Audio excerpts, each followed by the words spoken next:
We are delighted to be partnering with our hosts, McGill and the Neuro. And at this point, I invite Dr. Guy Rouleau, who will bring greetings on behalf of our hosts.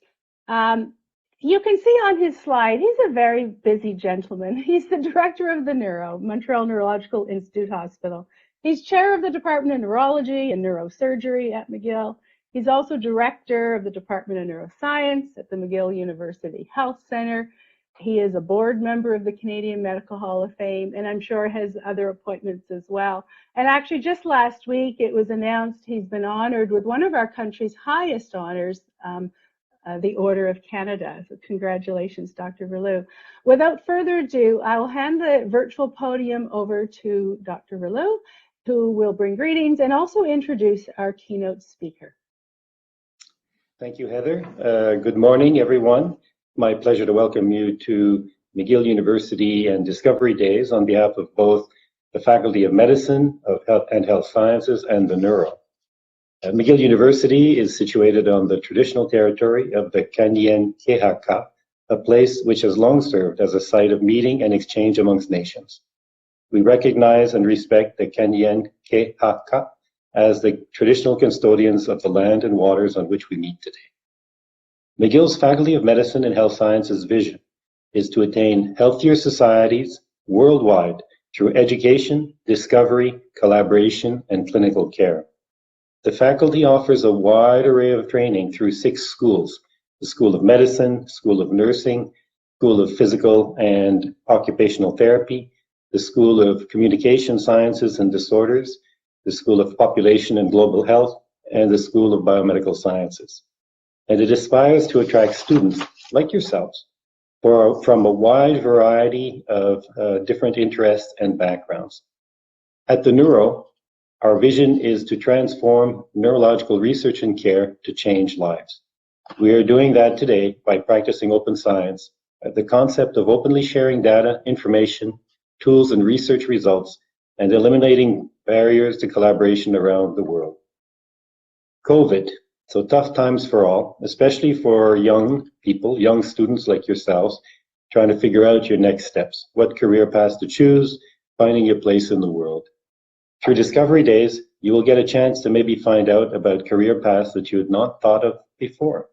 Science and medicine need people from all different backgrounds with a vast range of skills and expertise, from computer science and biomedical engineering, genetics, physiology, nursing, physicians, OTs, PTs, etc., many, many different specialties.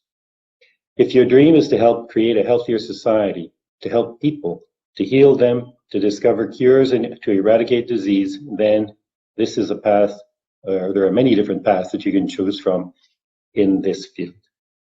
So maybe I should tell you a bit about my own story, because when I was thinking about what to say, I was thinking back about where I was at your stage of life. So I'll start by saying that ever since I was very young, I had wanted to do research. I guess I was a bit of a nerd, but had great fun learning many different things and spending time in my basement lab with my friends. When I started university, I fell in love with biology. Biology is an amazing field. But as an undergraduate student, I was influenced by my profs. They were all depressed and discouraged me from continuing in science. So I took their advice and went into medicine. So did my medical school, started my residency. I loved it, but I really wanted to get back to my original passion, which was research, which I did, getting a great training in neurogenetics at McGill and at Harvard.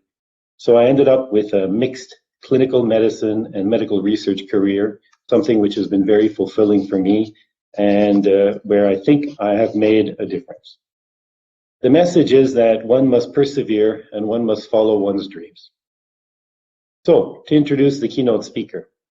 So it's my pleasure to introduce Professor Loydie Jérome Mayevsky. Professor Jerome Mayevsky is an associate professor at McGill University in the departments of Pediatrics and Human Genetics. She completed her undergraduate degree from Wesleyan University in Connecticut and received her Ph.D. from Columbia University in 2001. She went on to complete postdoctoral fellowships at Columbia University and at Memorial Sloan Kettering Institute in New York.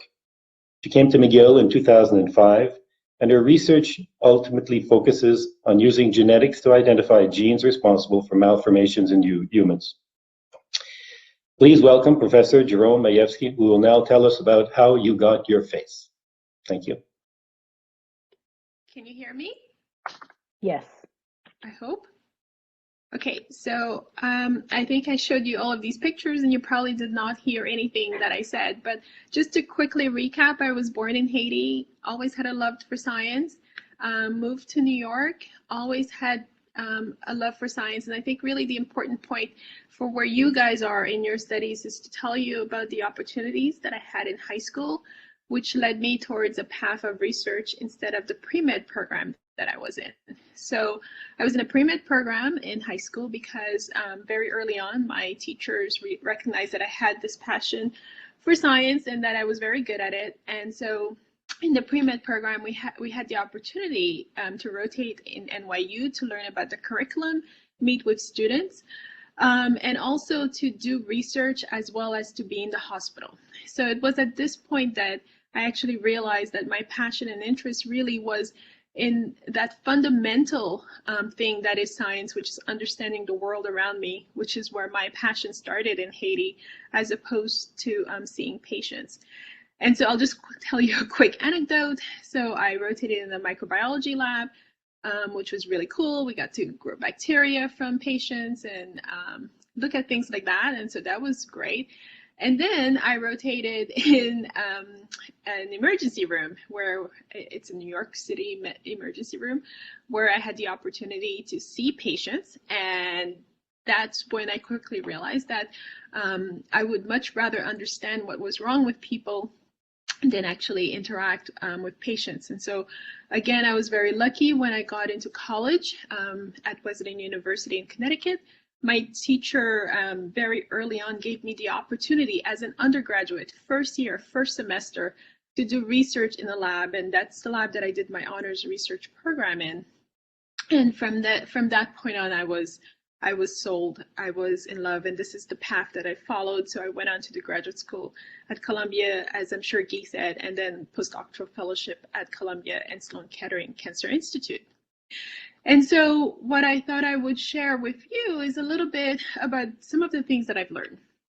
So as I said, I was born in Haiti, did my schooling in New York and Connecticut, and now I live in Montreal. And the one thing that I can say that's important, and it's important very early on to do this, it's to be yourself. You can't be anyone else, right? So how do you be yourself? People say that. What does that mean? Well, yourself is the person you are at the time, at the point that you are in your life. You will probably change as your experiences change, and that is good. Changes are good. Life experiences inform our characters, and most of us will continue to change over time. So always take the time to figure out who you are. Don't hold on to a preconceived notion. So for me, I think my parents were so disappointed when I told them that medicine was not what I wanted to do. What I really, really desperately wanted to do is to understand how a baby is formed. I mean, what does that mean when you have an immigrant child that you've spent a lot of money sending to school and they come back and tell you they're going to do a PhD? And I'll explain what I did during my PhD and why now my parents are quite happy with my life choices. And why does it matter to be yourself in science? How does this help science? Well, if you are observant, it allows you to avoid things that I call quicksand. Quicksand is standing on surfaces that are shifting underneath you. Science shifts, science moves. So you have to know what you want to do and why if you're going to pursue it. You may not get the grant, you may not get everything that you want, but if you're sure about what you're doing and why, you will manage to stand firm. So you can't wait for things to be given to you. You will have to probably work for it. And so this again is this idea that if you know yourself, you know what to do in science. So in pictures, this is just that whole point. So I've always loved science, but science is not everything. That I've done. So I've done a little bit of acting starting very early on. And so this was me in a play in 6th grade. Had quite a lot of fun and continued to do some acting even in university. This is my high school science gang. So we were in this pre-med program together, and I think these people had a lot to do with me staying in science. So we would travel to the city. We lived in the suburbs, and we would travel to Manhattan every afternoon, and then in the summertime every day. And this was an amazing, and most of these people are still doing science. And then this is me as a scientist. And I put this up because when I first moved and started my lab, a lot of the students would enter my office having read this little profile about me. And it is there that I actually explain why I decided to do research, because I really didn't like blood. I really didn't like seeing people in pain. And so, you know, and it's still true to today. So I'm very happy that this was an interview that I did very early on in my life where I was true to myself. Take the time to find out what you enjoy. Enjoy life. Science is amazing, and there's an opportunity to become completely immersed in it. So do that. But also remember that the world is beautiful, so take time to do things. So I do CrossFit, I run, and I do hiking, and I love the winter in Quebec because I get to do some of my winter hiking, which is really cool. And finally, trust your instincts and intuitions. Your instinct is an action that you take without involving reason. It's an innate pattern of behavior in animals in response to certain stimuli. So, and your intuition is the ability to understand something immediately without the need for conscious reasoning. These do not sound like skills that scientists should use, right? You should use logic and reason to make your decisions. But here's what I mean by instincts. So we're not always aware of all the stimuli in our surroundings. And actually, if you listen to some of the most famous scientists like Doc and talk about understanding things, sometimes so many stimuli come at you, so many things are happening, you can't see it all until you take time to process it. For me, this is sometimes a run that I will do in the middle of the day to go and run and allow my mind to process everything that has happened, to see and to make sense. And so I'm going to explain how this comes into helping me in my research as I now move on to a little bit of my science. So as I said, I didn't want to be an MD, but I did want to understand why there are diseases. And really, my passion is in trying to understand and characterize why some babies are born with defects. And these defects are called congenital malformations because they are present at the time that the baby is born. And these happen about 2 to 3% of all pregnancies worldwide. And so things that happens while the baby is growing in the mom, the environment contribute to these things, but also there are genes that are inherited that can contribute to these things. And so we're trying to understand what are the genes responsible for giving these defects. And in understanding what caused things to go wrong, we're hoping to understand how things go right. And so I'll show you what I mean by that. So how do you do this? Well, the way that we do this in my lab is we identify new genes in patients that give diseases. So that we have the technology to do what's called exome sequencing, or to also use animal models, and in my case we use the mouse, to identify genes that are important for normal development, because when they're mutated, you get abnormal development. And then we make those mutations in the mouse model, and then we look to see what happened when things go wrong and why things go wrong. And so for today, I'm going to tell you about the face, how the face is formed. So we know a lot about how the face is formed, and in a mouse, which is what I'm showing you here, and in humans, some of the same group of cells, which are color-coded here in purple and green, come together and fuse. So if you look at your face, these cells are originally pretty far apart, and they have to talk to one another, they have to grow properly, and they have to fuse to give you the recognizable face of a mouse or that of a human. And the time scale during which this is happening is shown on top. And so these bulges of tissues are called facial prominences, and these structures in the neck are called pharyngeal regions, and so they're remodeled to form the face. And this is a process that's called morphogenesis. So morphogenesis strictly means just how tissues are reorganized to give you the final shape required for function of that structure. So if you look deeper into these facial prominences, what you find is that they have cell types from all of the 3 germ layers that are made during gastrulation. Gastrulation being that time when the ectoderm, mesoderm, and endoderm are formed, and a special group of cells that are only present in vertebrates called neurocrest cells. And so all of these cells are present in these prominences, and they have to inform each other that if you're ectoderm, you're going to form skin. If you're endoderm, you're going to form thymus gland. If you're mesoderm, you're going to form muscle. And if you're neurocrest cells, you're going to form the bones.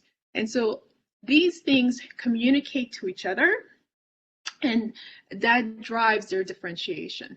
So essentially, what I've told you is that to make a face, you have to have communication between cell types in the facial prominences.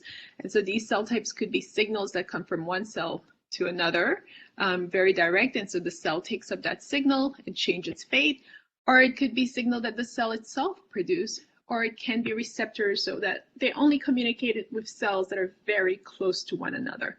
And I'm going to give you 3 very quick examples of things we've discovered in my lab where signals from the endoderm inform the neurocrest cell and mesoderm.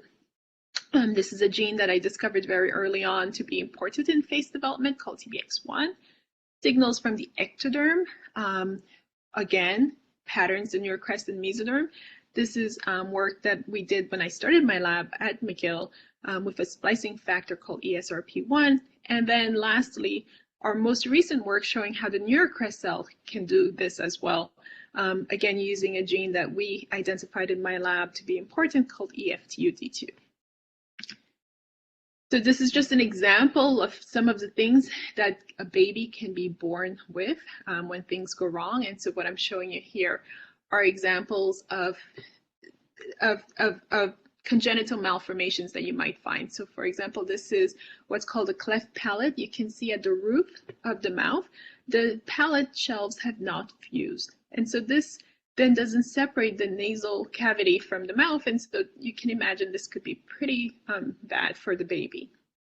And there's also cases where the tongue doesn't rise properly, and so the tongue stays at the bottom here of the throat. There are babies that are born with chins that are much smaller, so this is micrognathia, and then when this happens, there are retractions that's needed to move the chin forward to allow the mouth to grow. And then there's cheekbones sometimes that are hypoplastic. And so this group of syndromes can be found in patients that have what's called a deletion syndrome. And so this starts my love affair with 22q11.2 deletion syndrome. So you know that you have chromosome 22, 2 copies of this chromosome, one from mom and one from dad. And this is the shortest chromosome in the human. There are cases, about 1 in 1,000, where a child will be born with a deletion. So deletion is that a piece of this chromosome is missing. So when this happens, the baby has craniofacial defects as well as heart defects. And so very early on, my research project as a graduate student was actually to identify that mutation of one of the genes on this chromosome is probably contributing to the face defects and the heart defects. And so that was the TBX1 work that I did. And so this is just to show you an example of that. So this is the picture that I had at the very early start of my talk, where you can see this is a normal mouse face. You can see the ear, the lower jaw, and you can see that, for example, very radically, the ear is not formed, and the head is abnormal. The thymus gland is missing, and this starts very early on in development at the very initial growth of this pharyngeal region. These cells don't grow, and when they don't grow, they don't pattern the neurocrest cells, and so you get things like cleft palate. The head doesn't form properly. So I did this work and we published it, and I was very happy, but it didn't completely explain everything to me. So when you have this deletion, there are over 180 different abnormalities that can be found in the patients. And the TBX1 mutation didn't explain it all. And so over the years, people have said, well, of course it doesn't. It's a variable expressivity. So what that means is that you have the same mutation and you have different range of abnormalities.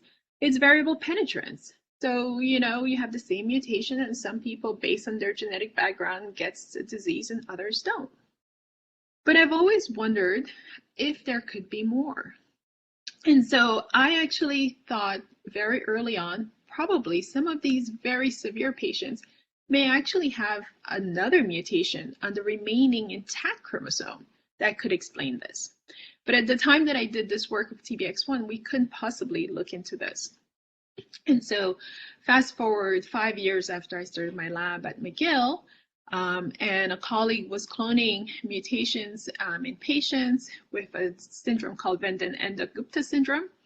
And while they were doing this, it started me thinking, and I actually became involved in this work because it mapped to chromosome 22q11.2. And so I thought, well, maybe some of these patients that do have mutations, we can use this technology, the exome sequencing, to look at it. And I have to say, at the time that I suggested this, people said, well, it's a deletion syndrome. This is crazy. You won't find anything. And so, well, we went ahead and did it. And we found that there are actually mutations on the remaining chromosome that can explain the very severe brain abnormalities that are found in these patients.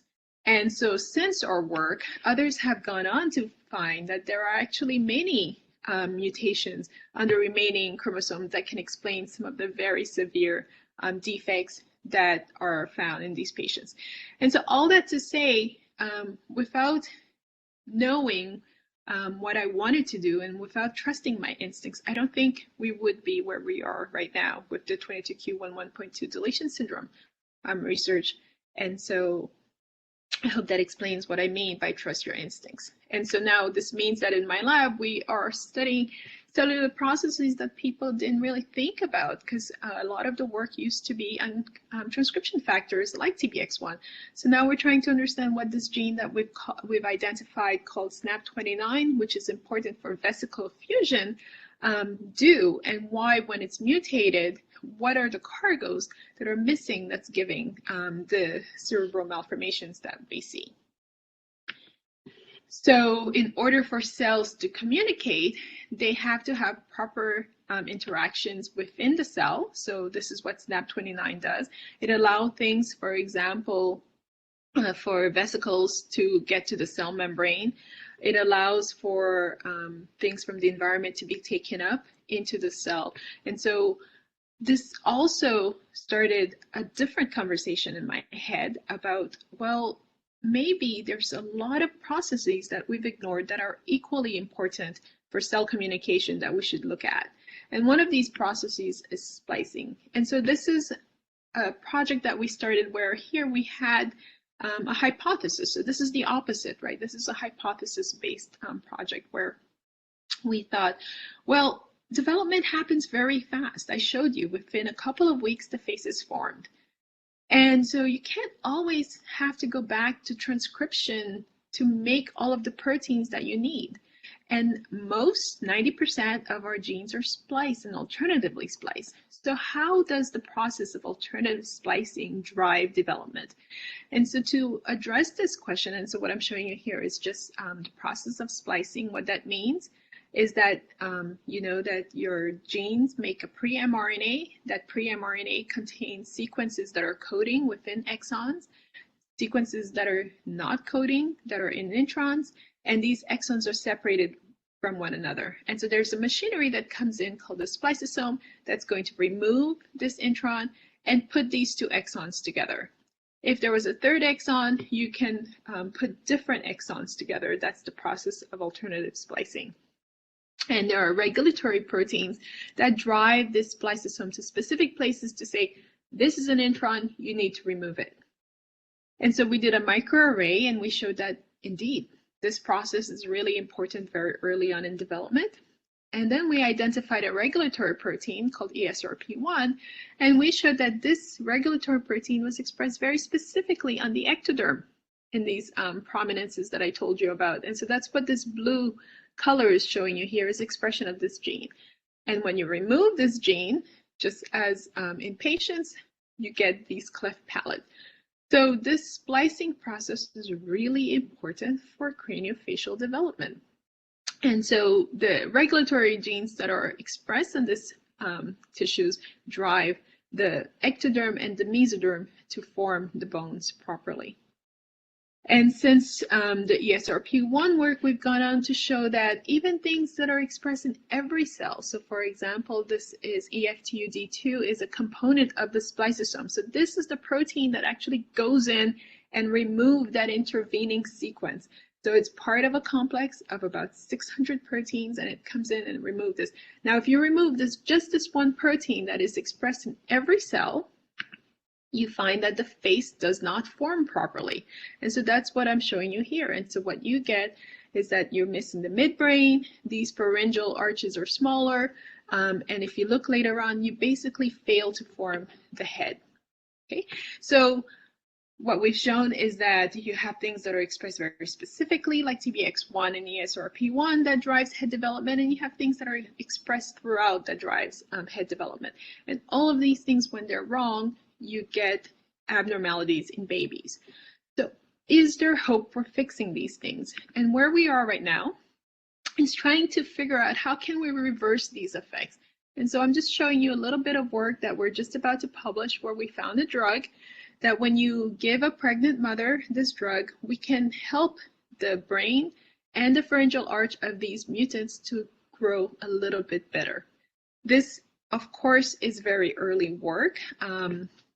And so we're in the process of trying to understand how and if we can find similar things that would be usable in a person. But it makes me hopeful that some of this work that we're doing can later on and hopefully someday be translated. And so just to show you again that the processes that I've told you about are relevant to human face development, this is a human embryo over time, and what you can see is that those same prominences that I showed you before are going to be remodeled to give you a very recognizable human face. And you can find this video on YouTube if you want to watch it again. So what I hope I've shown you is that communication between cells are important for the face to form. I've shown you examples of 3 different genes that we've shown to be important for this process to drive communication between these cells. And I've told you that your instincts are important. However, I want to leave you with a warning. So your gut instincts could simply be indigestion, as this said. So always do your research. Always look further after you get that idea to see, A, is it feasible? And B, what do you need to know to make it happen? And so I've been lucky to work with some special students. So these are the members of my lab who did the work on vesicular transport. And these are the current members of my lab who are doing the work on splicing and my collaborators. And I am at the Glen, so thank you, and I hope that this works. Wow, thank you, Loydie. That was pretty awesome. I remember in high school, actually, I did have an interest in science back then, and human genetics was sort of one of the things that did pique my interest. But, you know, we're always learning something new. This was quite fascinating. And some of the messages, too, are so important in that, you know, remember to be yourself. And, you know, whatever path you take, students, that's a very important life lesson. And again, in trusting your instincts. And I think I'll add to that just to remain curious. So those 3 things. So thank you so much for being with us this morning. It's a wonderful start to our day.